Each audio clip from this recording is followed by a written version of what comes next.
Secret friends, unite!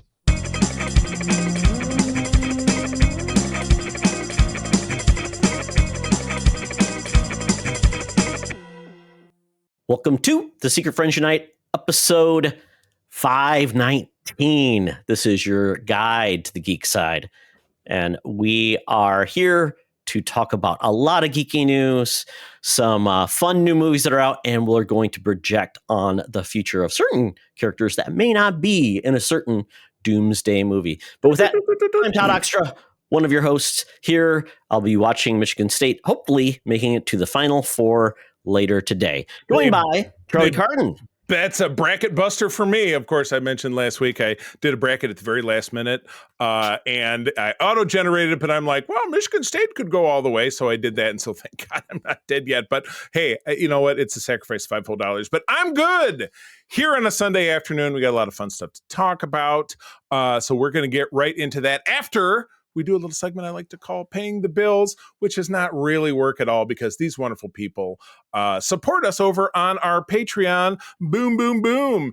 And as of the time that you're going to get a chance to listen to this, by the time we do our next episode, we will have 5 new people who entered our Patreon giveaway to join up for a whole year, thanks to the wonderful Nias family, our top tier folks.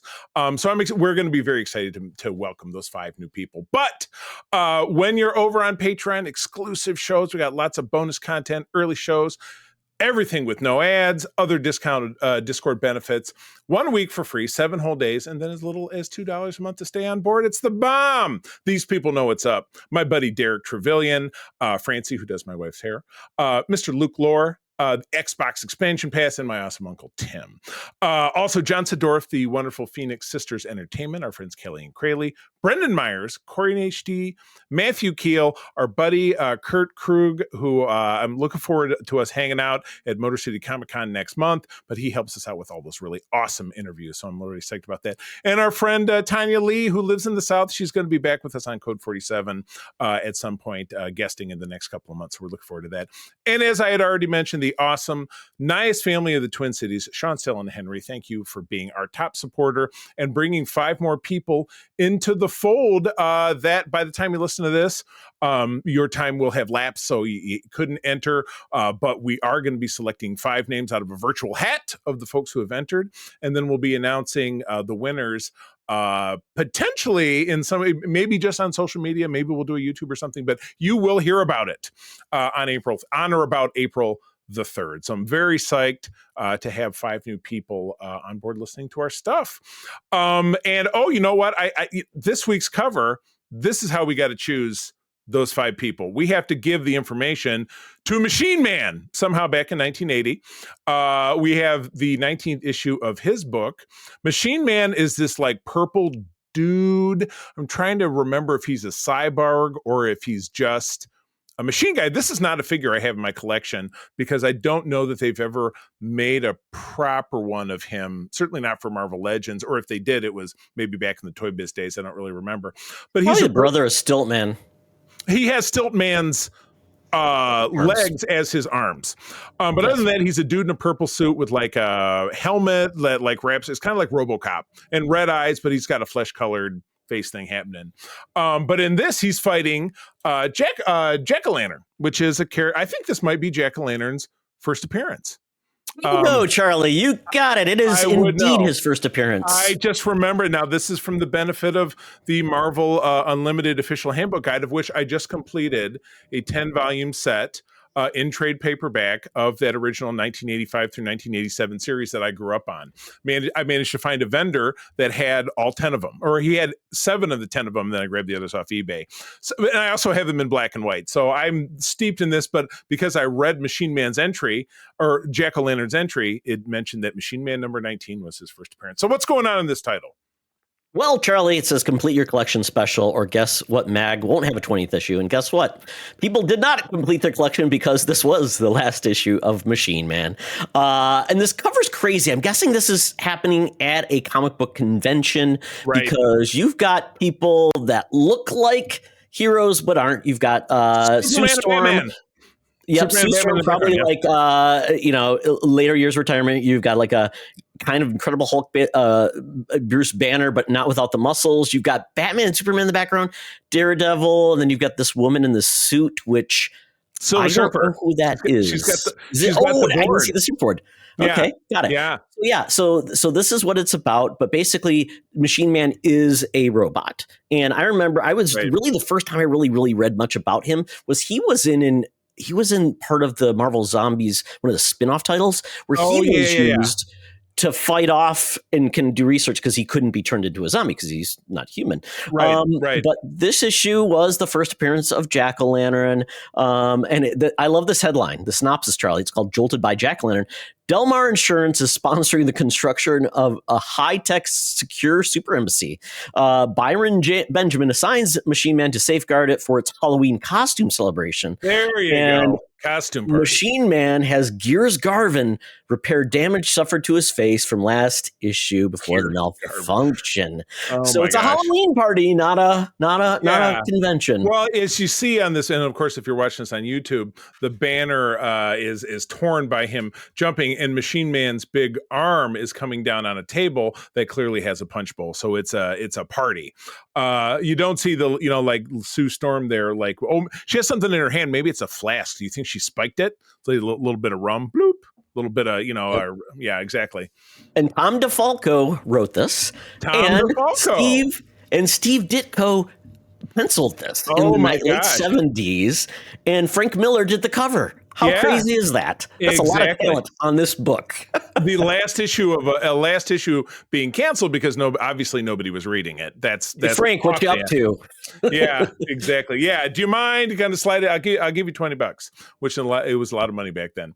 But yeah, that looks like fun. Is this something that's available on like Marvel Unlimited? It is available on Marvel Unlimited, but there was no even premise. So I had to go to the fandom page where they have some really good details about all these comics. I was just curious because it's been a long time since we've done our fantastic segment where you put the numbers in a random generator and it gives us one of our episodes, and then we take that cover and we read that book and break it down. So I want to get that in the next several episodes because we got this cover. We got this uncovered, Charlie, man. That's what we should call that segment. Put that back in the schedule. But anyway, when I think uncovered, you know what I don't like to think about? Our senior news correspondent, Madam Webb. Ooh, but she's done a lot of stuff in her time. But these days she works for us for the very affordable price of like 25 cents a day. But she's bringing us all the best news and scoops down at the corner of Hollywood and Vine. Let's go check it out. Now it's time for Madam Webb's Rumors and News. Take it away, boys. Thank you, Madam Webb. As always, your coverage is greatly appreciated. At this point, I believe every magazine publication you have ever wrote for has now been shuttered and now is owned by Elon Musk.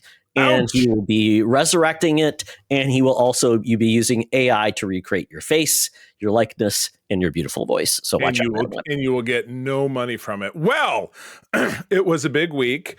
For anyone who had 5 hours of time, or they had like a screen that they could leave open on one of your work monitors, because Marvel did this. Was it Tuesday or Wednesday? It doesn't matter. It was one day this past week, where you had the back of the director's chairs that you might see on a film set, where someone's name would be written on it. So over a 5-hour period, they would show the name of one person who is going to be featured in the upcoming Avengers Doomsday, which doesn't, I pointed this out on our Discord just earlier today, which doesn't even start filming until April, which we're right around the corner. So everybody was in quite a tizzy. I got to the end of the day, and I know I put it in our Discord. I said, well, if you watch this clip that Marvel put out, it's 1 minute and 48 seconds. So there was no reason not to wait. But, the article you posted doesn't even have all the names. I'm going to bring one up. Okay. Yeah, but it's better with the team. Yeah, we got a ton of it. While he's doing that, this clip, the minute and 48 clip, goes down. It reveals these names, and then it gets the last chair, which has Robert Downey Jr., and he happens to be sitting in it. He turns his head. He makes the shush noise by holding a finger in front of his mouth, and then he gets up and makes a very Robert Downey Jr.-esque kind of motion, and then he walks off camera, and then it's over. So the real mystery is why these names and why not other names. 240 or 75 million people, it said viewed this. I'm guessing they came in, saw that it was still going, popped out, came back in. So it was like everybody came in for like 85 times to just see is something happening. For them, it's they think it's a total success. So let's see. The names were total. Yeah, deadline. The deadline article, if you go down to related stories, is in total 27 cast members. 27 cast members. Some of them are pretty obvious. The cast of the Fantastic Four movie that we're getting this summer. Stars of that we know are still quote unquote alive in regular continuity, says Anthony Mackie, Chris Hemsworth, Sebastian Stan, Paul Rudd. We did see Tanak Huerta Mijira, which is Namor. I'm sure I destroyed that name. My apologies. Simu Liu, Shang-Chi coming back. We've not seen him since 2021. And some of the cast of the upcoming Thunderbolts. But the real meat was names related to Fox's X-Men.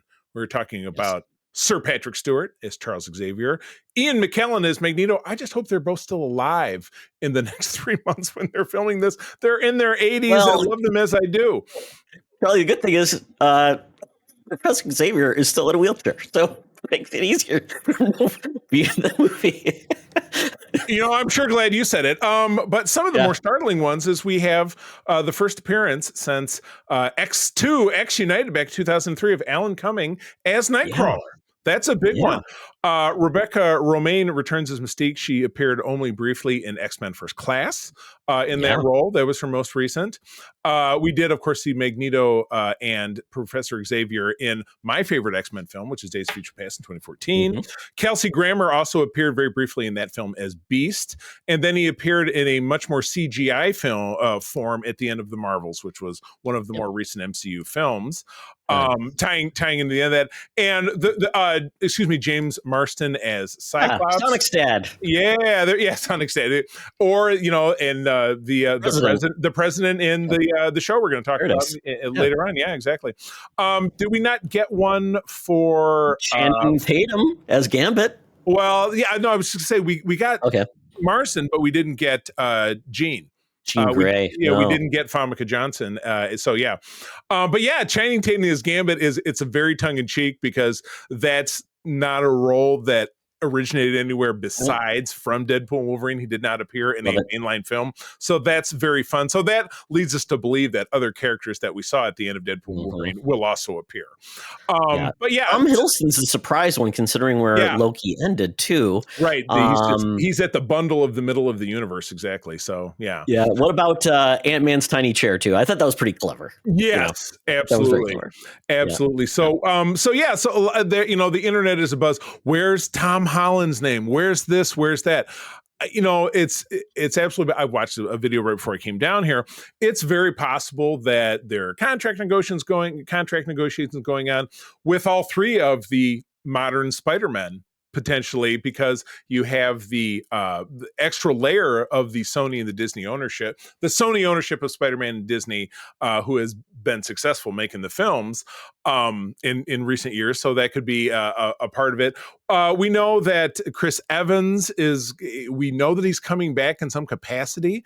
But the video that I was watching, they made a very good point. Think about Infinity War did not feature Paul Rudd or Jeremy Renner, but in Endgame, they both played very pivotal roles. So what if Spider-Man not in Doomsday, but very big in Secret Wars? Think about it that way. That makes a lot of sense to me. Yeah. A big spoiler, though, I would say the fact that they mentioned Sentry will be in this kind of says Sentry's in this. Which means, and it's the same thing. Like he's the throwing out all the other names of the Thunderbolts characters because you're like, okay, well, they all make it or whatever. So that but whatever. Maybe it does, maybe it doesn't. Exactly. So you just don't really know. This is going to be so we're getting no Captain Marvel, right? We've got no Captain Marvel shown, which is very weird. No Kamal Khan, no Moon Knight. We've got no. I'm trying to think what else. No Scar, And we'll talk about this because this is leading to our Thunderdome will be all about kind of like Right. what is the fate of a lot of these characters that have Right. been created Right. in the MCU, TV, whatever, and Yeah. where will they continue? So Right. this is kind of like, yeah. So that is, it's going to be a big cast, and I know, Todd, that's a big hang up for you. You're always like, there's too many people, and know who's going to get the screen time and stuff, and they managed to somehow make it work in Endgame. But we also now have another 5 or 6 years worth of movies. The other but to that is we have 5 or 6 years worth of movies of characters that people kind of don't really care about so much. So I would like to think it's going to be okay, but it depends on, I also thought that they wouldn't try to cram the Inhumans and the Eternals down our throat. Notice none of the Eternals characters are also noted here. What? Yes. But and we'll talk about those friends of ours later. Right. But it is, Charlie, funny you talk about screen time. IGN did a thing about, well, how much screen time can each character really get? So they break it down. So they have a thing basically on Avengers Endgame. It was 2 hours and 49 minutes, 60 characters total. Average screen time, 2 minutes and 49 seconds, 60 characters. Then Avengers Infinity War, 2 hours and 17 minutes. Wow, that was a half hour shorter. Didn't realize that. 38 characters, so basically almost half were gone. Yeah. So 3 minutes and 33 seconds. Half were gone because that was the whole plot of the movie. That half were gone. Yeah. So, and then Avengers Doomsday, which in asterisk, it's a projected runtime. It's based on this. So we don't know how long this movie will actually be yet because they haven't even filmed it. 27 characters are named now. And that means 5 minutes and 40 seconds. But, Charlie, as you know, a lot of these things where you'll see like a show is coming out like 2 weeks. And then they announce casting of someone who's in the show. I'm like, they didn't just hire them and just film them a week ago. They want to still put out information. Right. So we know this is the initial, because even at that trailer we got on YouTube, said, even the tagline was, and we're not over and we're not done yet, or whatever, basically meaning. Of course not. Yeah. And so people who are all, it's very much simmer down now, hold your horses, or as I said on the Discord, to quote Star-Lord, chill the F out. This doesn't really mean anything. It's just, it's to whet the appetite, as Stanley used to like to say, get people excited. Because again, this is going into production within the next 30 days, but then there's reshoots and things that'll happen over the next 12 months, because this is the summer tentpole of 2026, where Secret Wars will be the summer tentpole. You're away. That just seems crazy. Yeah. Exactly. No, 2027, right? For Secret Wars, yes. For Secret Wars, this will be next year. We're talking about Doomsday.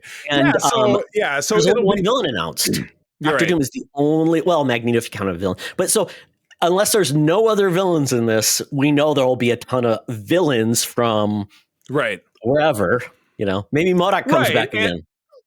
That'd be great. But I'm very glad that I saved I pointed this out before, but I saved my Secret Wars Battle World promotional map that came out in 2015 when they published that series.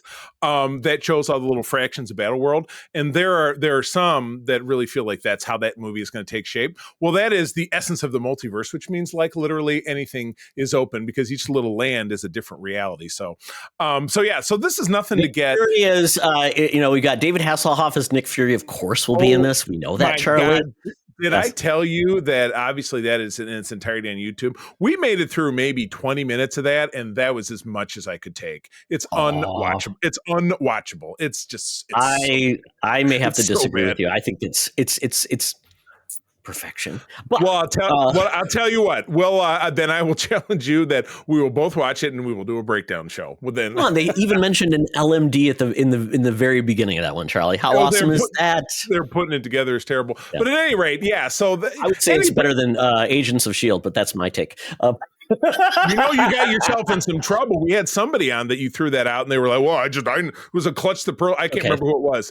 Wasn't it LaRon who was like, "I loved Agents of S.H.I.E.L.D." Wasn't it? I think so. Yeah, that's okay. You know what? Some people have good taste, some people don't. Oh well. Moving on to God. potentially, and folks, if you don't want any spoilers at all, even in a rumor that might not even happen about what this movie will actually cover off on, there is an article by Geek Tyrant that is basically saying there is some leaks coming from Cosmic Circus, which could be completely fake.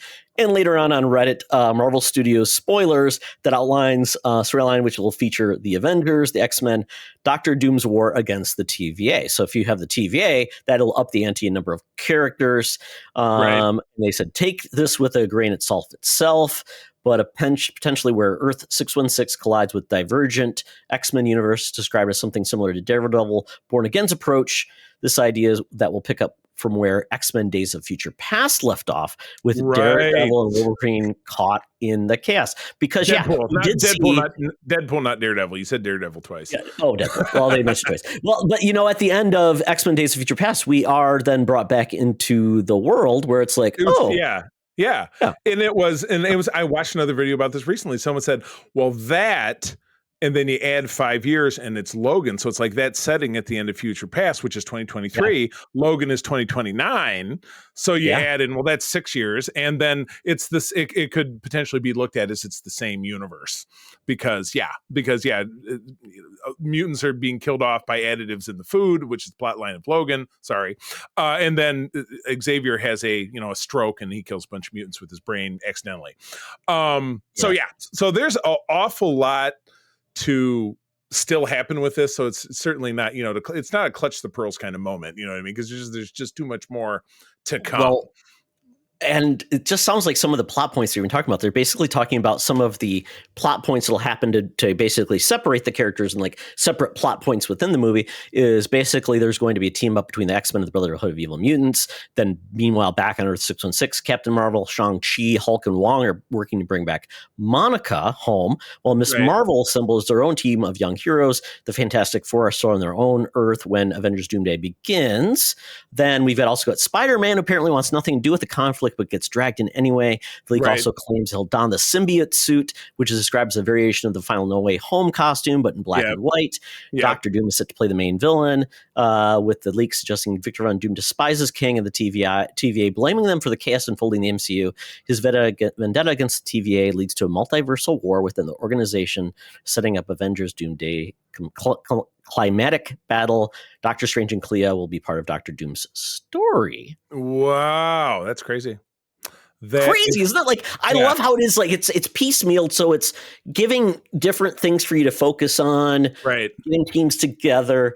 I like that, but it's going to be a shit ton of heavy lifting. It is, yeah. Well, I mean, you think back to Infinity War it was broken into teams, and they all kind of merged together, and they ended up doing it in a way that was absolutely hammer. Then all those things they had to do. Yeah. So based on because this is going to be similarly a 2-part year apart kind of deal, kind of like.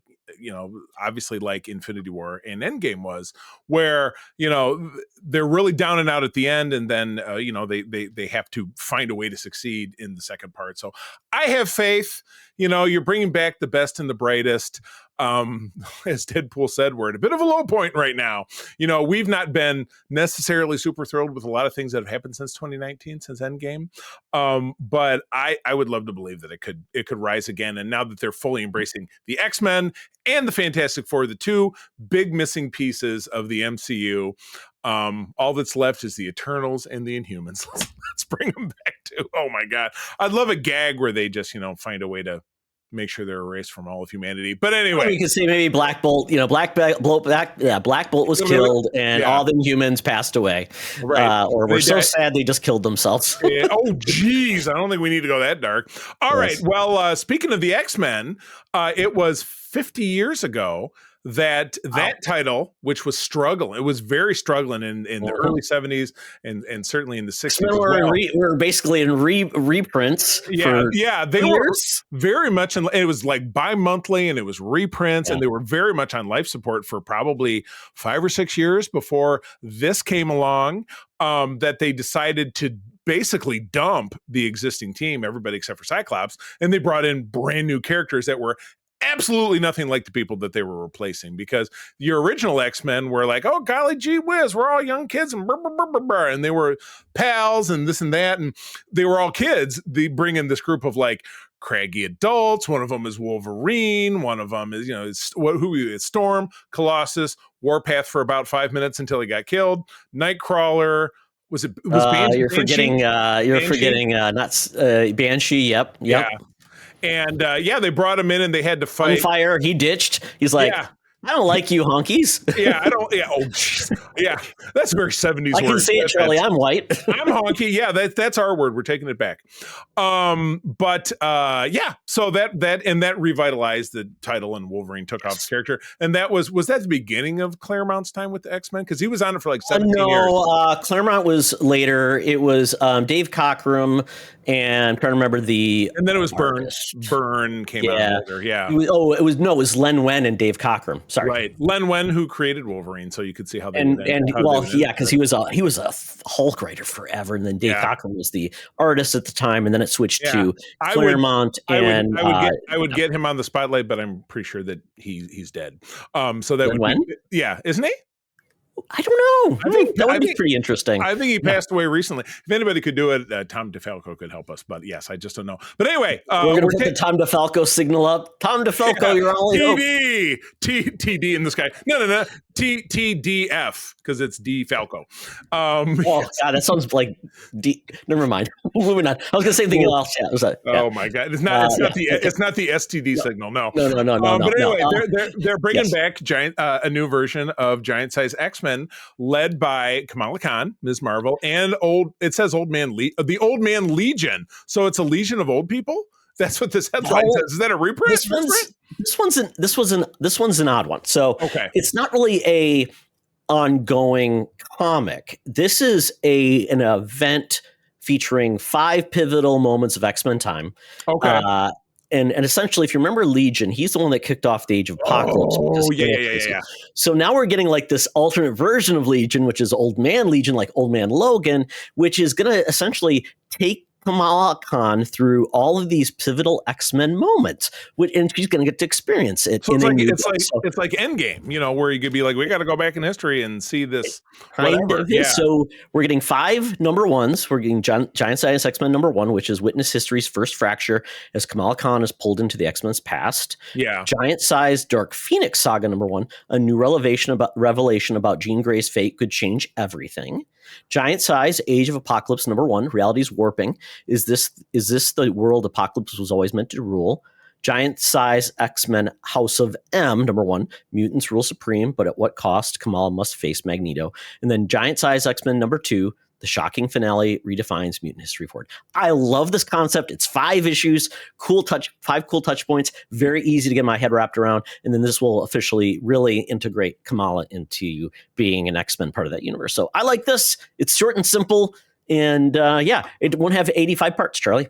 Ooh, don't tempt fate. What if they decide that what this really needs is an unnecessary list for a crossover? So what I'm looking forward to, because I'm sure it'll come along, is I've been really big into these facsimile covers right now, because I put them on all my socials. I'm doing my office in kind of comic covers. I'll buy a pack of 8 covers for $30, and I'll just go, I'll grab these facsimile ones. So there's just nice clean representation. So I want a Giant Size X-Men number 1. I have a couple of the ones from Days of Future Past right now, but I'm sure that will be a part of it. But this is cool. So are you gonna jump on this? Are you gonna wait until it hits? I'll probably buy these physically too, just because I'm assuming they'll have cool covers, and it seems like something.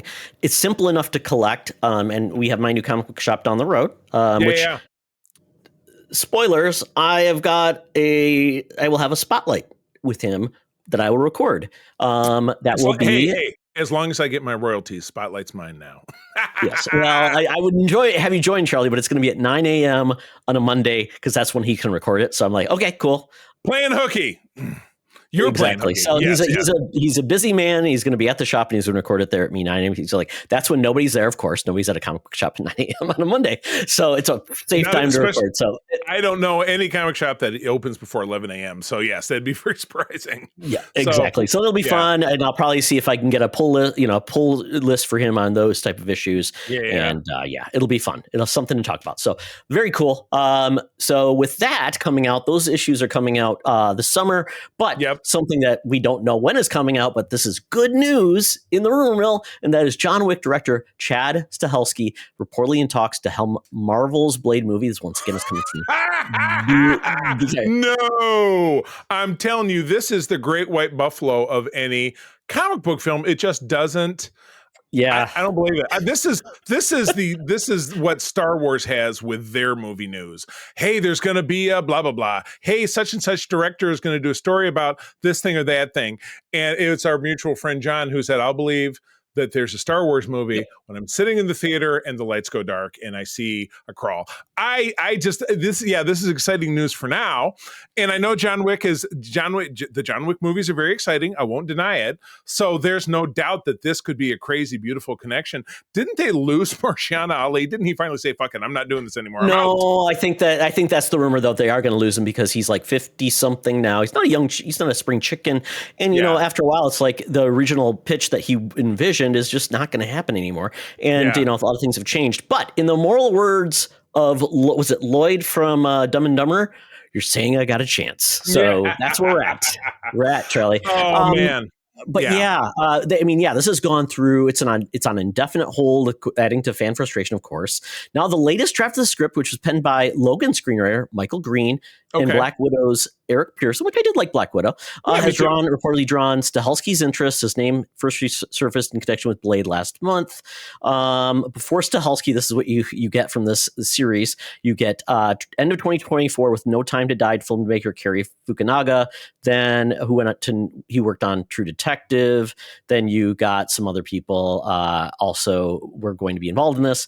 But I think one of the biggest things that would lead me into that makes sense that Stahelski would get involved in this is John Wick is essentially in a place where it's going to have spin-offs and other things like that. But there's really he doesn't have to be involved with it and still be like getting producer credits. He can move on to something new.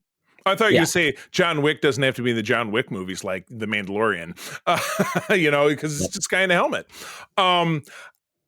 I find it first of all, the Blade movies were great, but it came out in a time when the movies were still pretty corny and but it had a great following. Wesley Snipes coming back for Deadpool was absolutely perfectly timed, and he said, "Hey, I'm the one who's ever going to be Blade." And we get the mug to the camera, but it's funny for a different reason, because I just can't believe anything about this movie, and like you said, if it's poised to lose its star, how are they going to get anything rolling? You know what I mean? So I don't know, but that does sound exciting, because obviously the John Wick movies are money makers. We've got the first real spinoff on the big screen coming out this summer with the ballerina. I don't know, man. I have a hard time. I have a hard time believing, but it doesn't mean it can't happen. The good news is, though, I did not know this, but Stahelski worked as the second unit director on Captain America: Civil War. So he's got ties to Marvel and could come in, and he knows how they work. And, Kevin Feige's probably got a Rolodex of people and saying, hey, who can fix something? Who's been very successful lately with an action-based franchise, with an elderly star? Keanu Reeves elderly, I guess. It's a weird thing to say. And he's got maybe a new way we could bring Blade to life, and that could work. But yeah, got to get these guys like Logan, the guy who worked on the Logan script or did the script, is not a bad idea. Old Man Blade. Maybe it's Old Man Blade, and we bring in Wesley Snipes, and we find out he had a son. He had a son, and it's Blade Jr. That was how they did Shaft. Don't you remember the Shaft movie that came out a couple of years ago? That it was Richard Samuel Jackson, and A-Train. The kid who was A-Train was the son. Yeah. Yeah. Oh my Can goodness. you imagine Samuel L. Jackson ever being like a kid? I can never imagine that. I always think he was a fully formed, like 45-year-old man. It was. I mean, in his first role in Coming to America in 1988, where he was the guy who stuck up McDowell's, that was him. Yes. It was like one of the first things he ever did. And he still looked like he was 45 years old. He never looked young. Yeah, never looked young, even though he was probably 12. Hey, we have been doing it again. We've gotten off a bit over on the Facts Geek Life, which is one of our Patreons. We've had a great time talking about Buffy the Vampire Slayer. Yes. Todd, that's one of your favorites. We've had our friend Kelly, who's one of our Patreons, on board. Would love to get her back. I know her life is blowing up right now, so it's kind of hard to track her down. And plus, we've been doing a lot of these spotlights, so there's only so many days of the week that we can get content out, but we will get back to it at some point. But that's been my first real exposure to the show, which came out in, I'm going to say, 97 and ran for maybe 6 or 7 seasons. It came out when we were in college. So, I remember when I was watching it, and I think you were like, what are you watching, Extra? That sounds horrible, and then left the room. And I was right. No, because it is. It's a fun show, but it's very much of its time watching it over again. But we do know it's getting a reboot. We've talked about that, but now we're getting some actual details. Sarah Michelle Gellar is coming back, which, due to a lot of controversy with the show, people thought it would never happen. But it seems, it says the new Slayer reportedly seems to skew more like Willow, which is Allison Hannigan's character, than Buffy. Less cheerleader, more nerd. Exactly. Yeah. So we're as a cerebral 16-year-old named Nova, though we're fairly certain that name is placeholder, who is a bit more of a loner. So kind of taking it from a different tack. Her buddies will, the Scooby Gang, which was all of her friends. No one has been cast, but the characters have been named. One will be Hugo, an out and proud nerd who comes from money, and Gracie, a young expert on vampires who is an acolyte of Gellar's Buffy. So will she be kind of the Giles of the series? She's the elder stateswoman. I assume so. Well, she'll probably have some of that role, but it is kind of interesting because that's where it started. Basically you had Xander and Willow and Buffy. So a threesome, kind of the core team, which is great. So going back there. And then we do find out that Nora Zuckerman, Lily Zuckerman, Lilia, Poker Face. They're from Poker Face. Fun show. Attached as writers. Yep. And then Chloe Zhao is attached to direct and executive produce. That's a big name. Chloe Zhao she did the Eternals. I guess maybe that's not her proudest moment. She won an Oscar for Nomadland. And then the EPs for this are Geller, Gail Berman, Dolly Parton? Dolly Parton's a producer? It must be a different Dolly Parton, but that's no. And then it says Berman the Kazoo, and then all these people EPs were the original EPs on the original Buffy. So that actually kind of makes sense because Buffy was involved in a bunch of other Dolly was, but I need to look that up. So I'm going to check that because how many Dolly Partons are there, Charlie? Well, I mean, who knows? Yeah, no, that's going to be another question for Google because you can't really answer that. But at any rate, to wrap this up with a bow, and we'll get back to about the Dolly Parton bit. If nobody's been cast, cameras aren't rolling, so I'm thinking definitely more the summertime, probably for a mid-2026 release would be my guess. And Disney Plus, this will be actually probably the most budget Buffy has ever had. Yeah, you're right because Buffy was on the WB. Because WB and it became the CW when that and UPN Paramount, the Powerment, the UPN and the CW. And you could always tell that they were. It looked like Doctor Who from the '60s. It was just very much on the nickel, making that show. But it touched the hearts of a lot of people, which means this has got a built-in fan base. And if they can make something good out of it, they will. They will make their nut in this weird streaming world where you never really know if something's successful, except if it's the minutes. But there's no commercials. But there are commercials because by then, probably there will be no commercial-free options available in streaming. Everything. Well, Disney Plus, they have a commercial-free option now, or a commercial option now. But hopefully the commercial-free sticks around. If not, then they better charge me less. Although probably not. Exactly correct. So speaking of the Scoobies, now there's talk of a live action Scooby-Doo series from Netflix. Scooby-Doo is another series we talked about on the Facts of Geek Life. Never ending. Yeah, I talked about it with my buddy Jonathan Snedeker because he's an older guy, so he's the guy I bring in to talk about older shows. Talk about Batman '66 and Mission Impossible and different stuff on that show. So another reason to tune into the Patreon and listen to all those fun episodes. We have a good time talking about it. So anyway, over on Netflix, a series is moving forward with Josh Applebaum, who is responsible for, it says Teenage Mutant Ninja Turtles. I would assume that's potentially the most recent live action one. And one of the Mission Impossible films, Ghost Protocol, which I think that was one of the better ones, if I'm not mistaken. I think. They all come together. But also Venom and Jumanji, Welcome to the Jungle, writer Scott Rosenberg, Applebaum and Rosenberg. That sounds like a duo to be Like a law firm? Yeah, exactly. Yeah. Applebaum, Rosenberg, and D-O-O. Scooby-Doo. Associates at law. Yeah, 8-episode series. Titled, it's going to be a prequel. Early Days of Mystery. Hey. Focusing on how they all cross paths. My favorite way of how they cross paths is the Scooby-Doo Apocalypse comic that we read. That was fantastic. Scooby Natural. We had puppy named Scooby-Doo. Charlie, there have been so many versions of Scooby-Doo at this point that there's no canon, folks. Sorry. Yeah, One's breaking canon. A horrible Velma cartoon. Don't watch that. My God. Yeah, if there's any series that defies the concept of continuity, it's Scooby-Doo, because there's no such thing. So the official synopsis says during their final summer at camp, old friend Shaggy and Daphne get embroiled in a haunting mystery surrounding a lonely, lost Great Dane puppy that may have been witness to a murder. How can a dog be a witness to something? Okay, just... Why am I asking questions? Who may have been witness to a murder. So it sounds like it might have a little bit of an edge. But yeah, it goes on to describe Velma as a pragmatic and scientific townie.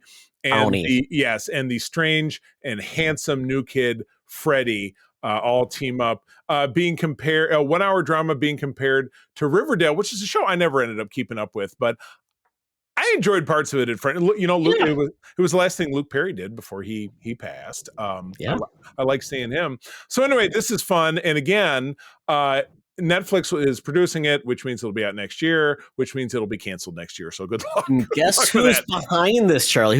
Guess who's gonna executive produce this?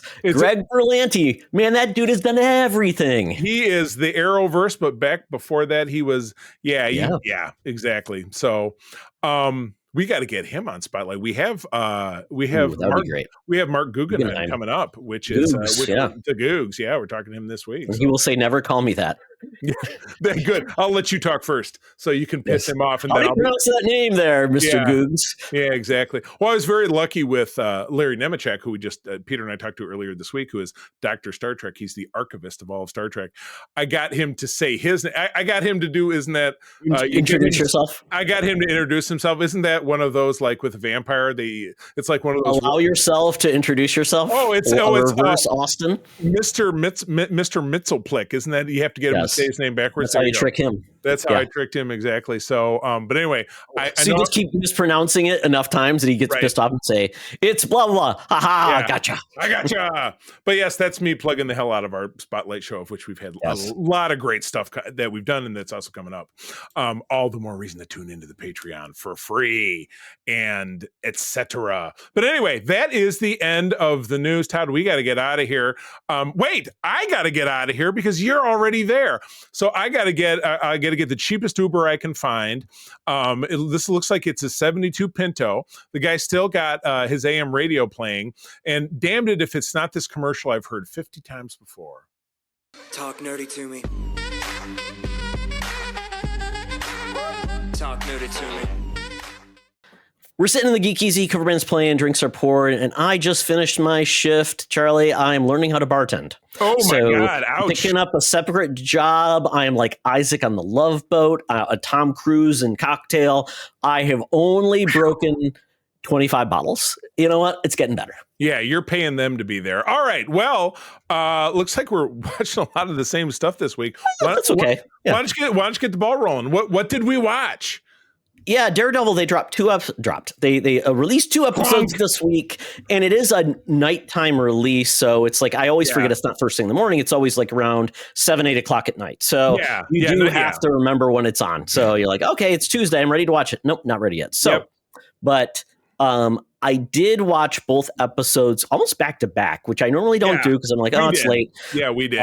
It comes on it's on at 9 p.m. Eastern. So but the episodes are with it because they always have those super long end credits because they got to show you all the voice actors from Taiwan and Norway and all these different 18 countries. versions. Yeah. So your 41-minute episode is really like 34 minutes long. So we were able to get in both before bed. And they're not doing any weird like stingers as of yet, so which is fine with me because it's like when they don't do it and then they finally do it, it's like, well, I missed it because I'm not accustomed to watching that part. Right.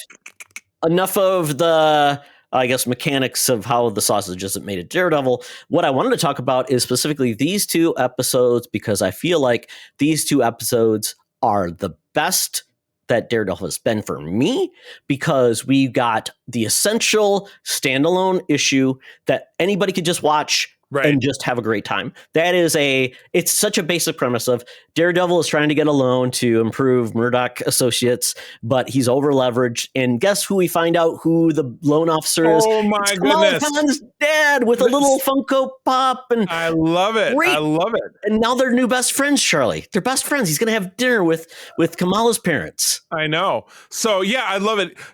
Daredevil has become, outside of the zaniness of Deadpool, has become the most crossoverable character in certainly Marvel television because he had a great bit. Maybe he's secretly the anchor character. Maybe. Oh right, okay. And then obviously he had a great stint in She-Hulk, which apparently we're never going to see She-Hulk again, which I think is a crime because that show was so much fun. Exactly. I agree. Yes. Yeah. So, but no, this was great. You're right. It was a standalone where there were bank robbers, very stereotypical Irishmen coming in, robbing a bank. On St. Patrick's Day. On St. Patrick's Day, yeah. And this, you know what? Totally unrealistic stereotype. I mean, they should have been drinking. We did get a good Irish joke by an Asian woman, which was great. And they drop F-bombs on the show, so they're having a good time.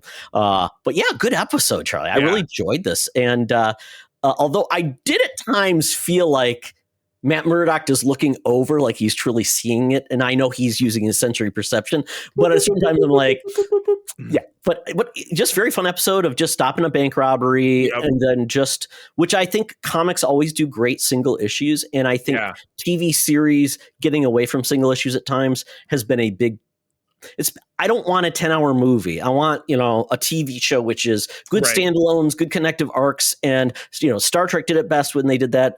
A lot of other shows, Buffy did that best. And I just feel like we've gotten so far away from it and it's hurt a lot of shows. So I'm glad Daredevil's doing some of these. Well, and may it be the first of many, like many trends in storytelling, this, big, I think that's why we found, you remember I had you on Code 47 a couple of months ago, and our random episode was a selected episode of Discovery. You, me, and Peter all had a very hard time figuring out what to say about it, because even with the cap at the beginning, we were like, oh, well, when did this happen? And it was so interwoven with everything else going on, because every season of that show in particular was, this is our one storyline, it's this thing, it's that thing.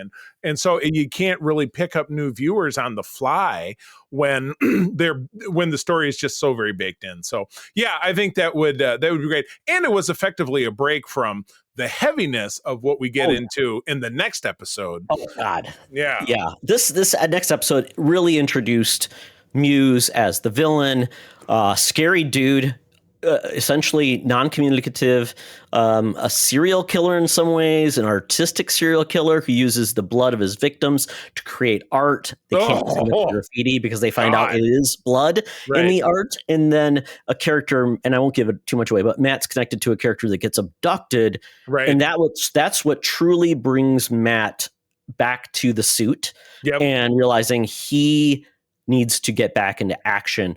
A great battle that I love to pieces, and also then brought us back to a villain who is maybe more than we consider, because even though we thought he was down for the count, he's not. Yeah, exactly. It was good stuff. Yeah, it was very gripping. And this is a show, and it's funny, Todd, when it was on Netflix, you were like, well, there's a couple good fights or whatever it is, but I knew that you were not super crazy about the old Netflix show. And I definitely get the vibe, and I agree with you that this is just absolutely a step above. It's a better balance. It's a better balance. It felt like the Netflix show was kind of like one note. It was all grim and gritty and didn't have any of those points of like, oh, there's some light. There's something there. The fact that we're getting Matt dating again, which I think is fun. Yeah. And it's helpful. We find out that twist that she's the therapist of the Kingpin too. Kingpin and his wife. Yeah. It's all going to come together. Now we're getting eight episodes of this because this ends so that Andor can come on because it's the same slot. I'm pretty sure. So I believe 8 or 9, and they filmed season 1 and 2 back to back. So they did 18. Some of those season 2 episodes are starting to leak out, or images. We've seen they got Daredevil in the black and red suit, and so if you look, there's stuff starting to squeak out. This is appointment viewing without a doubt. It's in our calendar, 9:00 on Tuesdays. We definitely tune in. So if this is bringing back appointment viewing, and if it's making an effort to bring back standalone stories, maybe there's some hope. That we can get at least the appointment viewing is not such a big deal, but the standalone stories, I agree with you, is pretty critical. So cool. Yeah. All right. Well, moving right along, we did both see a film this week. This whole thing was filmed in Hungary, and I was thinking that's so weird because the setting is like British Columbia, like rural Canada, which is where they film everything anyway. That's true because they had a Canadian policeman at the end. And when they flew in at the beginning, April thought it was hilarious because the guy said the pilot is over the loudspeaker saying, "I'm so sorry." They had Air Canada in the back. They were working up. But anyway, we're talking about the movie. We talked about this trailer several weeks back, but it's called The Death of a Unicorn. This is Paul Rudd and Jenna Ortega, both in the MCU, and only one of them is trashing the MCU currently. Jenna Ortega came along and said, I was in Iron Man 3. I was the daughter of the evil vice president, and that's all I want to do with the MCU. I'm done. Yeah, right. Well, okay. I think she said she was cut out, but I'm like, how old were you? And you were just like an extra. Yeah, I mean, she didn't. She said, I had a storyline that got cut out. I'm like, what the hell kind of storyline would you? You were a little girl in a wheelchair who only had one leg. That was your character. And where's the story? It's be like, I lost in a car crash or something. I don't know. But anyway, she's a college-aged disaffected teen. He is a lawyer for what turns out to be an evil mega corporation. He lost his wife, the mom, several years prior to, I believe it was cancer. And they're going up to basically a rich hunting lodge for weirdos, which was also what Brad said at the beginning of the Rocky Horror Picture Show, is a hunting lodge for rich weirdos.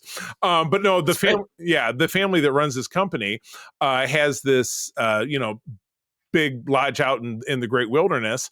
So Paul Rudd and Jenna are driving in their car from the airport to get to this place, and Paul's driving too fast and he hits a creature in the road, which you just figure I hit a big dog or a horse or a bear. Well, it's a unicorn with rainbow blood. Or it could be described as a equine mammalia with a protrusion. No, it's an effing unicorn. Exactly. So they do the Tommy Boy thing, which they put the dead thing in the back of their car. Oh my God. And then it's like, the funny part was, I think the premise. It won't spoil too much, but basically the funny part is Jenna Ortega is like, having that moment where she's, going to the creature and she's feeling it, and she touches the horn, has an experience, and all of a sudden she gets brought out of the communion because her dad is now hitting the unicorn with a tire iron and gets splattered with blood. Right. So they move on, and then get to the rich lodge with the rich fox, the guy, the family, and it's great. It's Richard. It's Richard E. Grant. Taya Leone, who I feel like I haven't seen in anything in forever, and then Will Poulter, who plays a great. Which was Adam Warlock? Is that who he is? He was Adam Warlock, and he's he's great, and I like him. And Richard E. Grant is just a great. He was a villain in one of the Star Wars movies, and he's just always plays kind of generally a bad guy. Anthony Kerrigan, who's been in many things. He's going to be Metamorpho playing Griff. Griff. And we had the Pakistani woman is a stand-up. Sunita Mani playing Dr. Bhatia, Stephen Park as Dr. Song. And then we also had the woman, I couldn't tell who it was, who was kind of like the enforcer, Jessica Haynes playing Shaw. Who's kind of like, that name sounds familiar. What else? No, nothing. I don't know. And again, I don't know. filmed in Hungary, so maybe she was a local. But anyways, yeah. So they arrive at this place, and then shenanigans erupt because the creature they hit is not dead. Yeah. And then mom and dad are gonna. It's the baby, so mom and dad are gonna come looking for it, which leads us back into things we've seen in the trailer. And it ends up being quite a romp. It's a quirky movie. Yeah. It does not go where you think it is. It's not completely a comedy, not completely a horror film. There was one moment though that I was like, oh, I don't know if you had the same moment. The two the two unicorns rip someone in half because if that's what you were thinking. No, it was the one came at the door. It's kind of like when you see the bad guy goes, ah! I'm like, oh, I'm shocked. Yeah, exactly. Yeah. Oh my gosh. But no, this was a fun movie. I don't know that it's lighting any bells on fire in the box office. Are you looking at some numbers? I wouldn't think so. I don't even know what I don't even know what like the budget was. It couldn't have been too high, but it did have CG with two big unicorns. Right. I don't want to spoil anything else. It had unicorns in it. Right. And they were pretty impressive, kind of dangerous, but like Clydesdales, really. And they were that like kind of beefy. Yeah, like my uncle used to own like those type of horses for like shows and things. So, but I mean, the characters are so goofy and weird. Yeah. And, Paul Rudd doing his best Paul Rudd, kind of a heel at the beginning of this. So I'm kind of he had an interesting arc. And some touching moments. And no stinger at the end of this, folks. Don't stick around. But there was something at the end. I'm like, oh, interesting take. But yeah. Yeah, I thought movie. I thought the very end, because the camera cuts away, was very interesting. Yeah, fun movie. I'd go see it. Go out and see it. Go out and support it. I like Jenna Ortega, as opposed to Rachel Ziegler, who's Snow White now, who's getting herself in all kinds of trouble. Yeah. Jennifer Ortega is the it girl to play. Who, if you need somebody to play that quirky, kind of broody, kind of snotty character. So she's like, and ironically enough, that she was the daughter in Beetlejuice to Winona Ryder, who was that for us in Gen X. Yes, she was our generation. Yeah. Yeah, exactly. Yeah. So, all right, well, moving on over on Hulu/Disney Plus, which I thought we started on Hulu and I thought, we'll switch over to Disney Plus and won't have the commercials. They still get the commercials in there. I'm telling you. But anyway, an 8-part, almost thought it was a mini series, but it does end on a cliffhanger, which you talked about a couple of weeks ago, is Paradise. And I got to tell you, I had no idea that this was even a science fiction program, because it starts out just a regular, here's a guy, he's a Secret Service agent, he's protecting the president. And as you said, this happens in the first 10 minutes of the episode, so I'm not spoiling too much. He walks in one day and the president has been murdered. He's been bludgeoned to death. That's episode 1, folks. So just to feel like this happens later on. Yeah. That's why I'm like, I felt so bad because I can't say much because so much happens in this. And I'm on episode 6, so I'm not completely done, but I have been watching quite a bit. I apologize for mentioning the cliffhanger piece, but that's much. I had heard it does. And I mean, this show is getting, everybody's talking about the show right now, and I've been avoiding spoilers, but yeah, man, Charlie, I mean, it's got some great acting, some really cool stuff. It really grabbed us, and April was like, well, let's just keep watching it, because it was, I don't know if it was a date drop, but it started at the end of February. It must have all dropped at once, because the date is, if you look at the promo art, it says February 23rd or something, which is my birthday, late February. And that's that's a month ago, and all 8 episodes are out. So I just get the feeling they just dropped them, or maybe they dropped. Yeah. Maybe they did 2 and 2.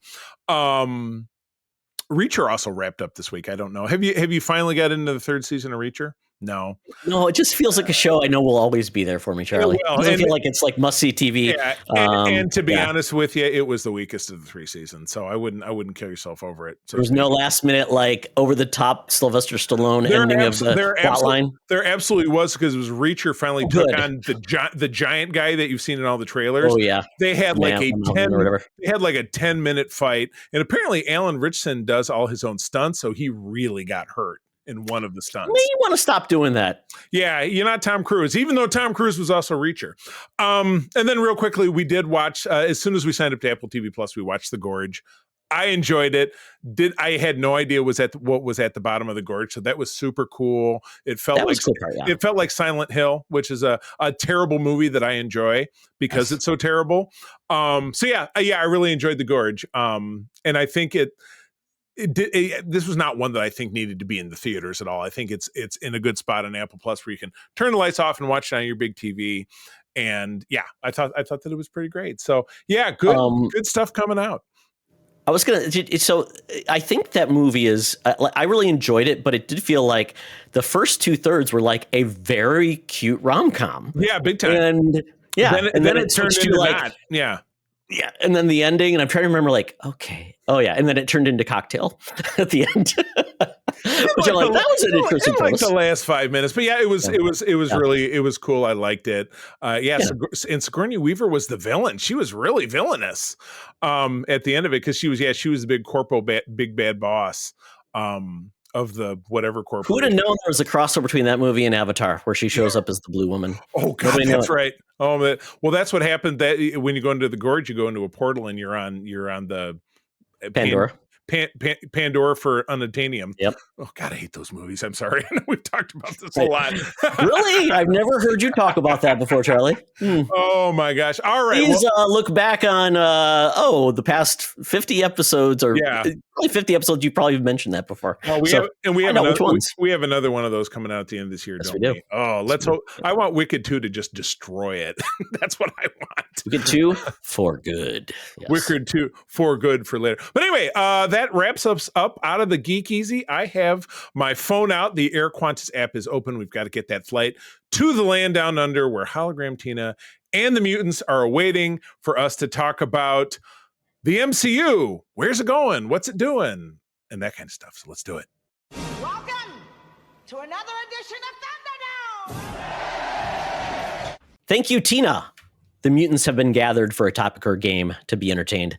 And this week, we are looking and figuring out who will be brought in to Doomsday and left behind in regards to the characters of the MCU and associated Fox Marvel properties that we've had that have been released in, just think about it, over the last 20 years. It'll be 20. Iron Man came out in 2008. And we are in 2025, so we're very close to kissing 20 years, which is nuts. Yeah, so absolutely. We've had, and then this list, this is an informal list. We're just going to riff a bit, so we're not going off of something specific. So maybe we should go through this like yes or no and how. Right? Yeah, okay. That's how we should do it, Charlie. I'll kick it off because this is easy. The Inhumans. No. So yes or no. So you're saying no. Yep. No. I'm saying yes. But it will not be the whole Inhumans family. I bet they will bring in a Crystal maybe, or a Medusa, or someone of that ilk to be brought in because I don't think... Both Crystal was a member of the Fantastic Four. Crystal was a member of the Avengers. Medusa was a member of the Fantastic Four. So ties. Classic ties. And Crystal date Johnny? Crystal did date Johnny, but she was married to Quicksilver, had his baby. So but we don't have a Quicksilver in this universe anymore. Yeah, absolutely. Well, we might. Right? Can't keep back Evan Peters. And then we know that probably if we're thinking Black Bolt, because we've got is dead. Maybe it's that version. Just never going to come back. Yeah. Okay, Charlie Kang. Well, it's funny. There was a recent article that, again, it's one of these nothing burgers like, Jonathan Major says he wants to finish his arc. I mean, it depends on how toxic he is. He obviously went through a lot of trouble with the domestic. And I can't really remember the resolution of his domestic abuse accusations, if whatever it was, but it got him fired from being the focus of these next two films. And that's why we now have Dr. Doom. So I think there's an equal chance they could bring it back, but I kind of think no. I kind of think they're not going to try to reinvent it maybe so quickly, maybe somewhere down the road. But I feel like for these two films that we're talking about, it's not going to happen. I say yes, but it's not going to be specifically Jonathan Majors. It's going to be that world of Kangs or that group of Kangs. Yeah. We're going to see quickly Tony Stark / Doctor Doom take care of the issue, and Oh, Kang is dealt with without having to see Jonathan Majors, because how many different versions of those Kangs we saw well, that really yeah. honestly barely even looked like him. I mean, one of them is an ancestor of Mr. Fantastic. So he's Pedro Pascal's ancestor, or whatever. Hercules, Roy from that show we love, Ted Lasso, who had an absolutely great role in Shrinking season 2, or Yes, Shrinking I've the heard that, series. yes. But yeah, I'd like to see him back. I think he and Thor could at some point, have kind of a buddy cop kind of thing happening. So yeah, I'm going to say yes. I think so too, because I think what you'll do is, we did see other gods in the last Thor movie with, Right. we had Zeus and things like that. So I Yeah. think you would get, because especially if, how long is Chris Hemsworth going to stick around? So having a member of another god family of gods where you could introduce other gods makes sense. So I think you would see him pop up again in a different way. Right. Which then we should probably go to the next one, which was Pip, which was shown with Hercules, right? Was it? No, Pip? no. He was Oh, with. I'm thinking of Star Fox. Yes. Right? Star So Fox. I'm adding him Star Fox to the list. Okay, so it was Okay. just Hercules, not. And Star Fox was an Avenger in the 80s. Yes. He's the rapey Avenger because his ability is he makes people feel Pheromones and stuff. So really kind of a problematic character, He's to be honest with you. also a Titan He and is the brother to Thanos. Pip the Troll was a character much like Thanos who died off in the 70s, but came back for the Infinity Gauntlet. So he was born again. But he was voiced by Patton Oswalt, my personal Star Fox hero. was Harry Styles. I know. And Pip was really, really poorly animated. So I'd like, to be honest with you, I really would like to see neither. And that lumps right back to the Eternals in general. Well, yeah. So let's hit on these. So Star Fox, Harry Styles. Yes, no. No. Okay, no. I would also say no. I think he's just too big, and he doesn't really make sense now outside of a Thanos living thing. I think Pip could, because I think the galactic portion of this world's not done. We could see Nova come back, Nova, that character developed, and maybe we get a more of a galactic future. So I think Pip is a fun, smoking little dude that could add some fun and comedic elements to it. Yeah. But you skipped over your least favorite, which is the son of the Hulk. I know that you had a dig on him recently, Scar. Another really poorly animated, super throwaway. Horrible. Yeah, so I'm gonna say this for me. It's gonna be more of a I hope not. You didn't even put She-Hulk in this list because didn't even have a line of dialogue. Charlie, he was just here's my son Scar, and he looks around nervously. Right. No clue, nothing given there. That was the weirdest drop in the world. So if he does come back, he is just going to be like a cameo because there's a lot of explaining to do, and I don't think they're going to spend any time explaining him. So I would say no. And I would say the same thing for the She-Hulk, unfortunately. We all loved it, but it was a fourth wall breaking. She was like Deadpool, and people for some reason didn't like it. People for some reason were really down on it, which I think sucks. Well, when sometimes they want to see characters not in a certain light, and when they went a goofy way, Marvel really hasn't had that goofy like over the top sitcom. Yeah. So I get it. I mean, that wasn't what a lot of people were looking for. They wanted a badass, like the Savage She-Hulk. Right. I think she will come back, Charlie, because I think Mark Ruffalo is getting to be an old dude. And I think at this point, they would want a new generation of heroes. And I think she fits in well. She's got a good set. She's a great actress. Love her to pieces. So I think she will come back. Well, you always need a Hulk. Yeah, I hope so. Now, we didn't really touch on the Eternals. Again, it's a group of characters. At the end of their movie, they tried to do the start your engines thing. We're like, we're setting up the sequel. And that's when we got, Star Fox and Pip came in because they were the stinger of that. But we know that Richard Madden's character is dead. He ended up being the villain. And then the rest of them got kidnapped. Saoirse was kind of the main character, Gemma Chan, if I'm not mistaken. She was an Avenger in the 90s, Leather Jackets era. She was one of them. So I would say she's kind of the main focus because, again, Other members of that group were terrible. Like Sprite was awful. They killed off Salma Hayek's character. So Well, I think it's gonna, and then we had Kunail's character was we did see him in What If. We did see him in What If, right? And I think he potentially is one of the characters to show up. Maybe Cersei, but I think it will be maybe one or two that are brought in. Yeah, but as far as the dynasty of it going on, that we won't see really the whole team together. We won't have that. Yeah. We'll have more along lines of they'll be brought in as needed, whether it's for a galactic thing or to show up as a. And they tried to make a big effort because they had Jon Snow as the Black Knight. I can't remember the actor's name. But they tried to tie it back to Blade by having the voiceover by Marshawn Ali. And we've already talked about how that is dead stick. That's just not really something. So, and the Black Knight was part of that same Avengers team that Cersei was on in that whole dynasty in the early 90s. I think he could come back, but tied more to like the mystical side of the Marvel universe. If he's going to have that Blade, is going to have some mystical powers brought in with like Doctor Strange and maybe Ghost Rider or whatever. So I think Black Knight. Yeah. Now could come back. This next one is a real question mark because we're talking about Carol Danvers, Captain Marvel, Brie Larson.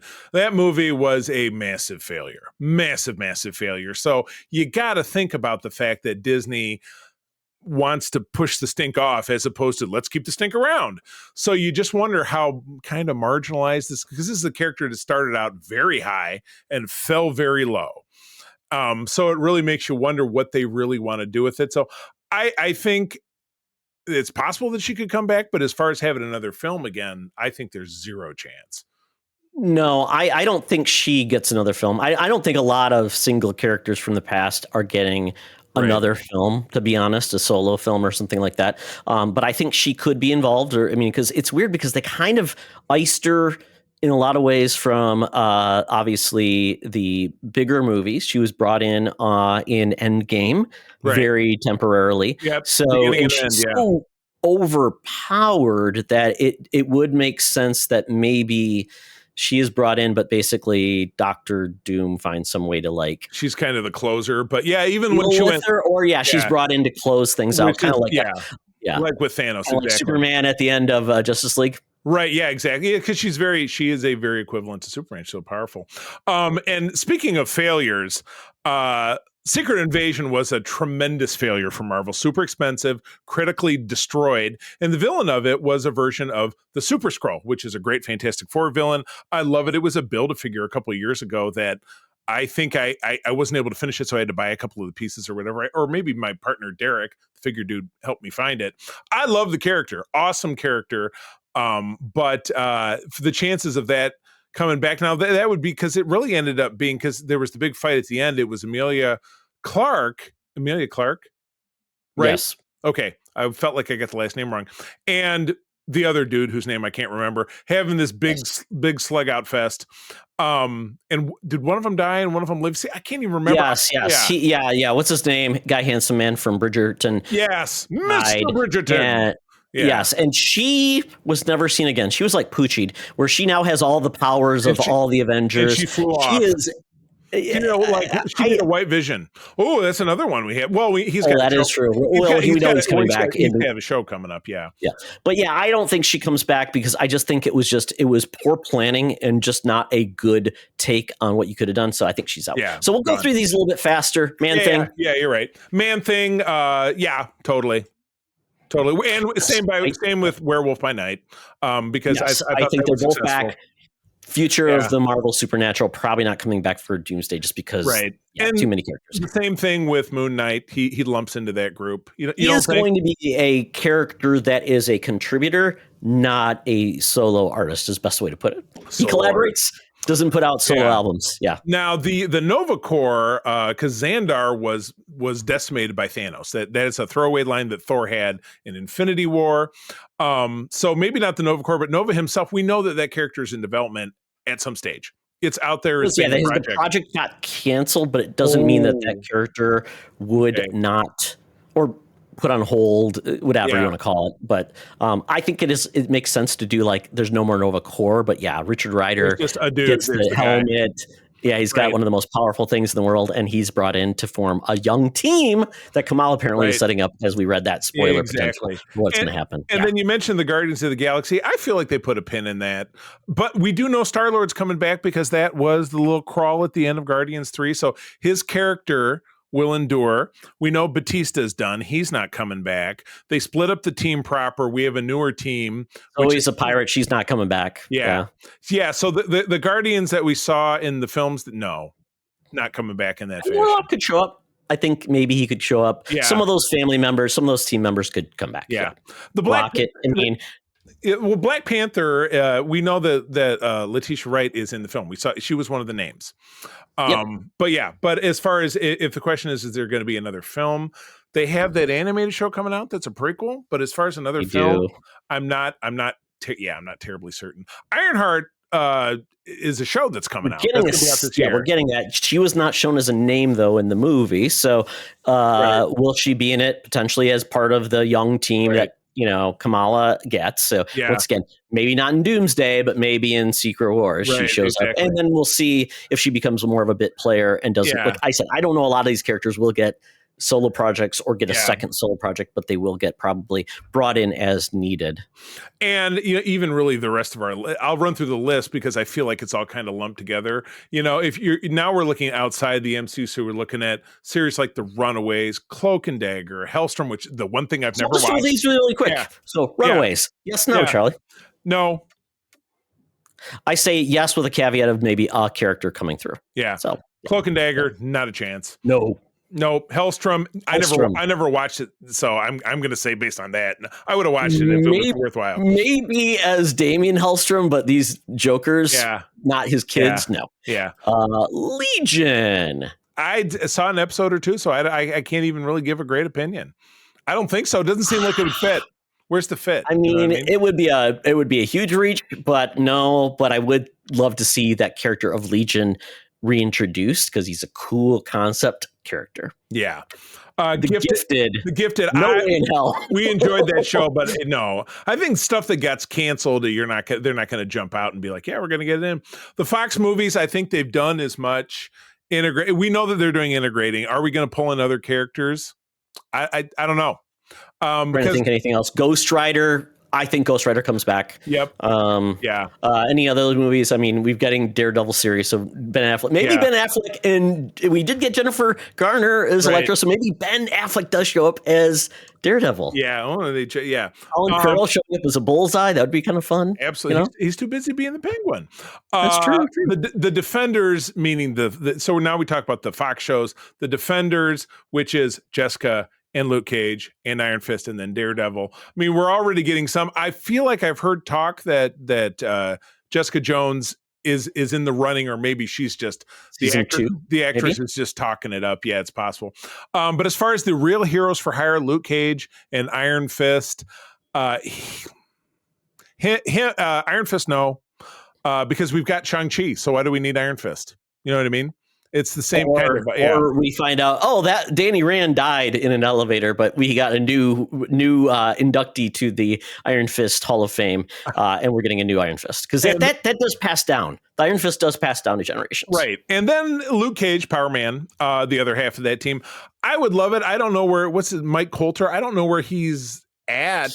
The last thing he did was Evil on CBS, which was a really good show. So, yeah, I always watched a bit of it. Yeah, but I say bring him back. Have him and Jessica show up. Find out that they hook up. Now are a couple, and they help out Daredevil. But really, I would like to see both of them come back. Yeah, those are the two, because Daredevil's been such a success. Maybe they do it as well. So I don't know. I mean, that's the list. I would say to anybody who's listening, hit us up on socials. What did we miss? See if we missed anything. Yeah, see if we missed anything, because there's so much stuff, and we didn't get into stuff that was pre-millennium. We didn't do Agents of S.H.I.E.L.D. We didn't do Agents of S.H.I.E.L.D. Agents of S.H.I.E.L.D. We did not. Sorry. We did not talk about Generation X. We did not talk about the Hoff and Nick Fury. Yeah.